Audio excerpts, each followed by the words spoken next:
La Academia de la Magistratura es el órgano oficial de capacitación del sistema judicial y fiscal peruano, reconocido constitucionalmente.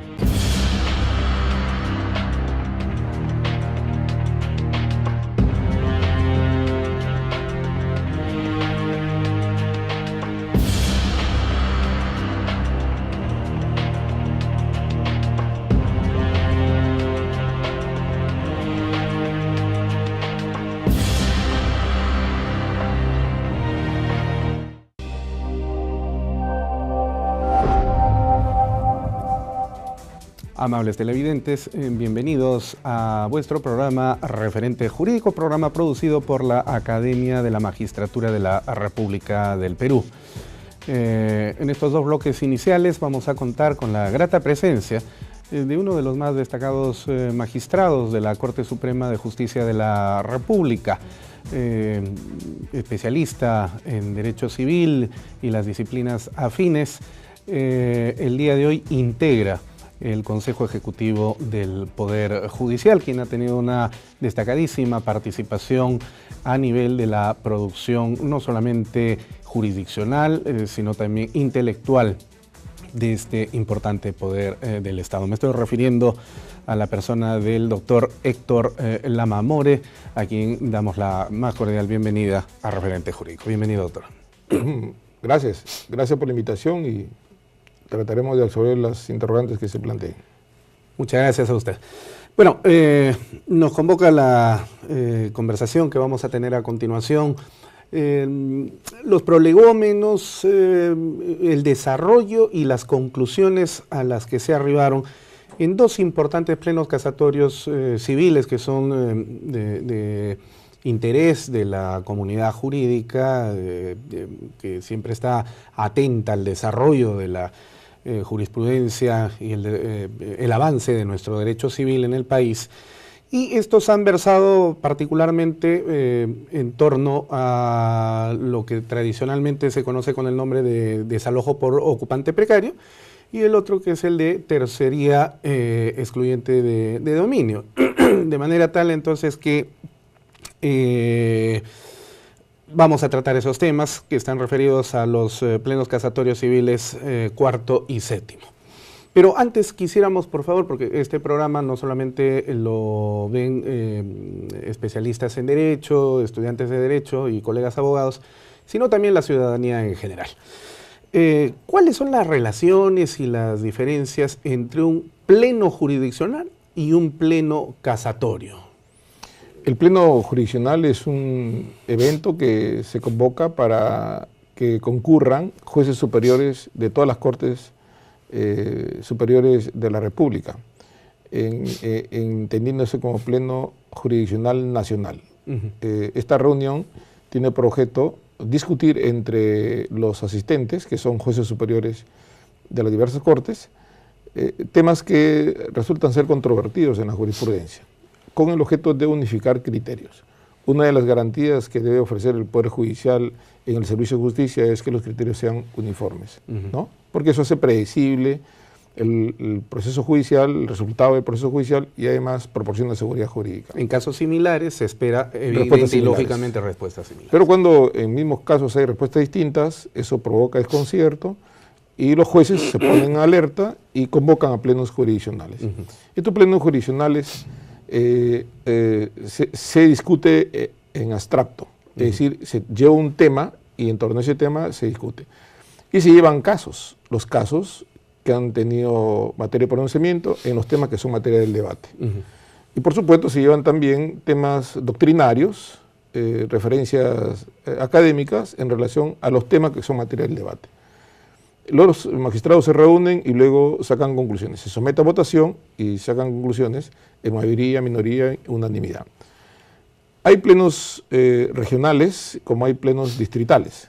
Los plenos jurisdiccionales que son organizados convocando a estos jueces superiores no son vinculantes.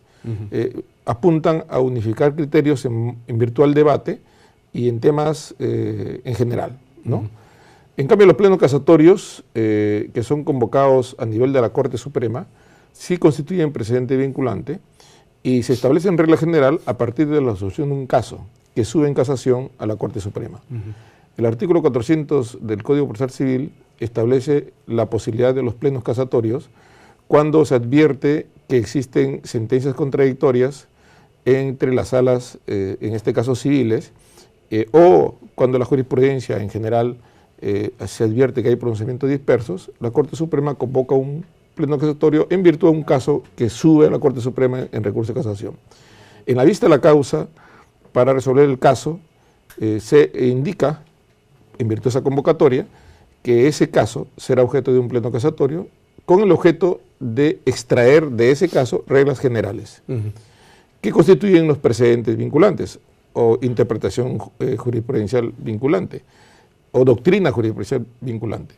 Estas reglas fijadas por la Corte Suprema, en este caso las salas civiles, son reglas en abstracto, en general, ¿no?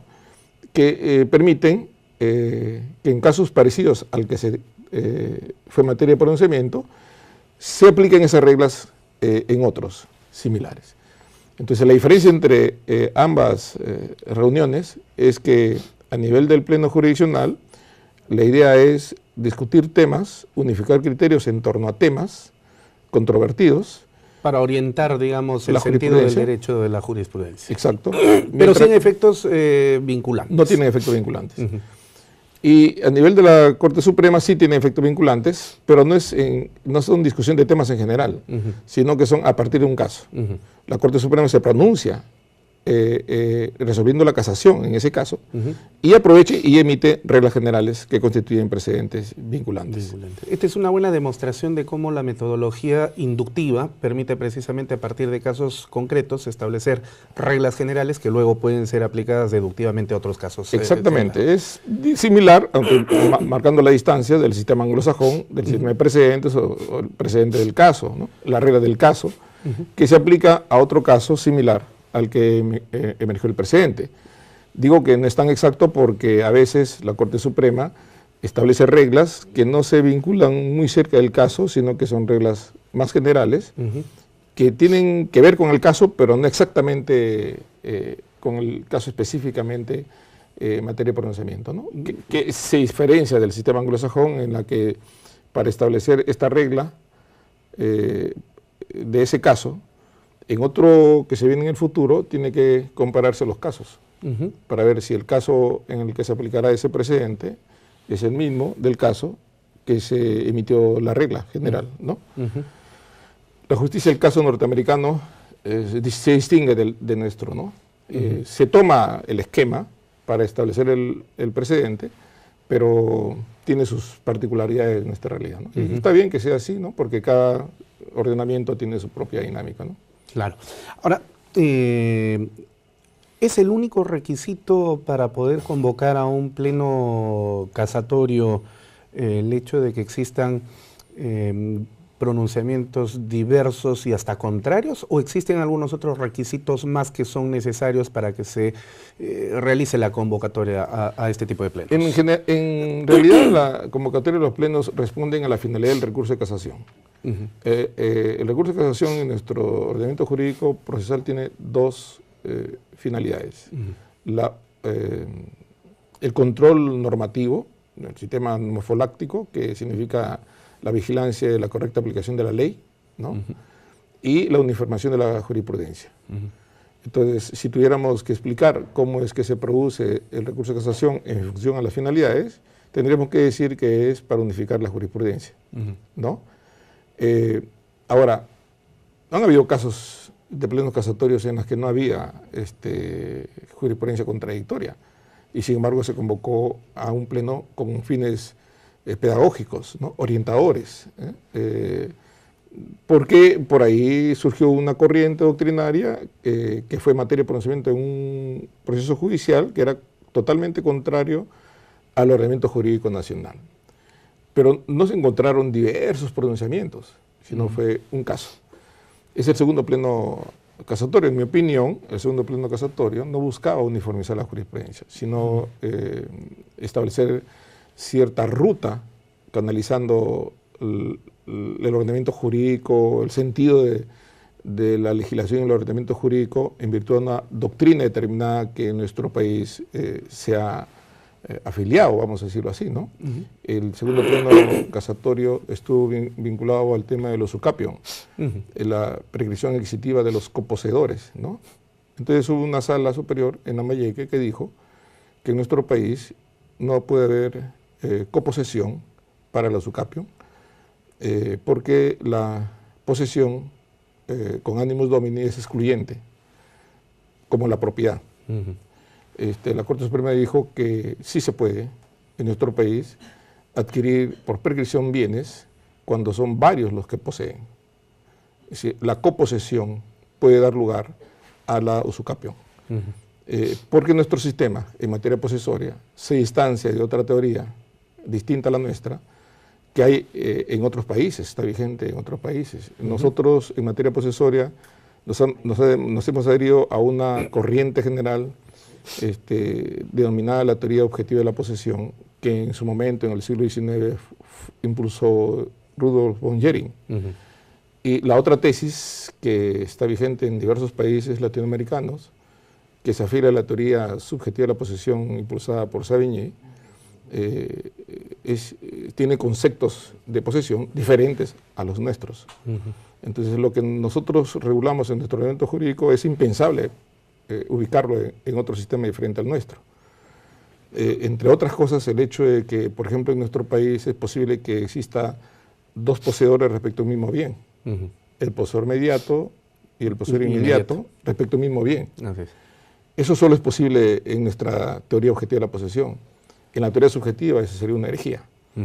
Entonces, los sistemas son diferentes, las ideas son distintas, y pretender aplicar esa teoría ajena a la nuestra en un caso obligó a la Corte Suprema a enrumbar, digamos, pedagógicamente la postura que tiene nuestro ordenamiento jurídico en el escenario internacional sobre las teorías posesorias.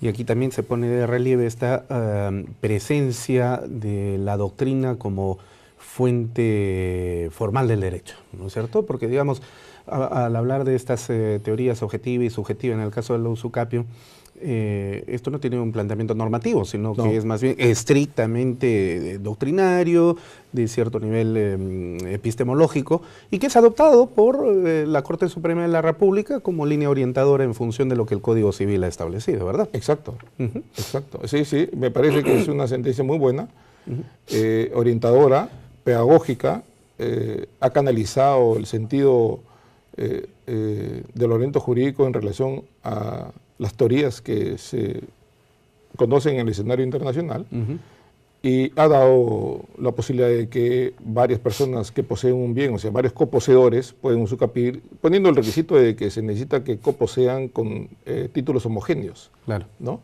Si coposeen con títulos homogéneos y tienen todos ellos animus domini, entonces sí pueden usucapir, y la propiedad que adquieren sería copropiedad, ¿no? Ahora, en el cuarto pleno casatorio se ha tratado el tema de desalojo por ocupación precaria. Esto es algo que importa a la colectividad porque, en efecto, pues hay muchísimos casos de personas que arriendan bienes inmuebles y luego no cumplen con el pago de sus mercedes conductivas, y el propietario luego se ve en una situación bastante difícil de cómo hago para poder sacar a esta persona que está viviendo en mi propiedad, no me paga el arrendamiento, y me voy entonces a hacer un proceso judicial y luego se viene todo un proceso encima. ¿Cómo se ha desarrollado este cuarto pleno casatorio de desalojo por ocupación precaria, que además técnicamente ya también ha variado de nombre, ¿no? Lo que pasa es que el debate surgido en la doctrina local en los últimos años, los últimos 10 años, en relación a la naturaleza del precario, produjo cierta dispersión en los pronunciamientos jurisprudenciales, porque la doctrina se fracturó, digamos, en diversas posiciones en relación al concepto del precario. Tradicionalmente, el precario ha sido considerado desde Roma como aquel que recibe a título gratuito un bien del propietario, pero prorrogable revocable en cualquier momento por el propietario. Es decir, que si una persona acude a otra que tiene un bien y le solicita la entrega del bien a título gratuito, él será precario en la medida en que la voluntad del concedente sea la que determine la permanencia en el bien. Entonces, no tiene que mediar entonces el pago de un arriendo ni nada por el estilo. Es a título gratuito, es una liberalidad. Digamos, bueno, por ejemplo, los cuidadores de bienes. No, tampoco. No, tampoco. En realidad la figura nace en la época de Roma, ¿no? Que eran los llamados clientes de esa época, que consistían en personas que prestaban ayuda a los señores que tenían grandes extensiones de terreno. A los patricios. Patricios o en general los beneficiarios de los terrenos extensos en Roma antigua y luego en la Roma imperial. Estas personas le daban porciones de terreno a estos individuos que llamaban clientes a condición de que ellos lo ayuden en los requerimientos de este señor, que podría ser utilizado para formar ejércitos, para ir a la guerra, para proporcionarle también producto de lo que ellos sembraban, etc. Pero era gratis y era a voluntad del concedente, es decir, no tenía plazo. El concedente un día se le ocurría que ya debía irse y simplemente le comunicaba y tenía que irse. Esa figura de gratuidad, liberalidad y de decisión por el concedente para que se retire o permanezca, se le conoció como precario. Entonces hubieron dos contratos, el contrato de precario y el contrato de comodato, parecidos. El comodato con plazo o condición y el precario a voluntad del concedente, ambos gratuitos. Así se vino conociendo a lo largo de la historia en la figura del precario. Pero en la jurisprudencia nacional, en nuestro país, parecía a la jurisprudencia española, fue tomando cuerpo de manera diferente, porque sin duda que llega al juez el precario cuando ya el concedente le quitó la voluntad. Porque mientras el concedente quería que continúe en el bien, entonces no había ningún problema. El propietario le daba a otra persona y era una posesión lícita, legítima, concedida por el propietario. Pero cuando el propietario le decía, devuélveme el bien, y él permanecía en uso del bien, él iba al juez en la etapa patológica de la figura del precario, en la que ya no tiene título para poseer, que es la voluntad del concedente, y que además no tenía obligación de pago alguno, ¿no? Es decir, sin renta y sin título. Esta figura generada en la jurisprudencia transformó el concepto de precario a aquella que se establecía como aquel que posee un bien inmueble sin pagar renta y sin título alguno. Pero en realidad el sin título es porque el concedente ya le había privado la voluntad y el sin renta es por la liberalidad del precario, ¿no? Bien, interesante. Vamos a ver cómo se va desarrollando entonces este cuarto pleno casatorio, pero si nos permite vamos a hacer una primera pausa comercial. Correcto. Entonces ya regresamos en Referente Jurídico.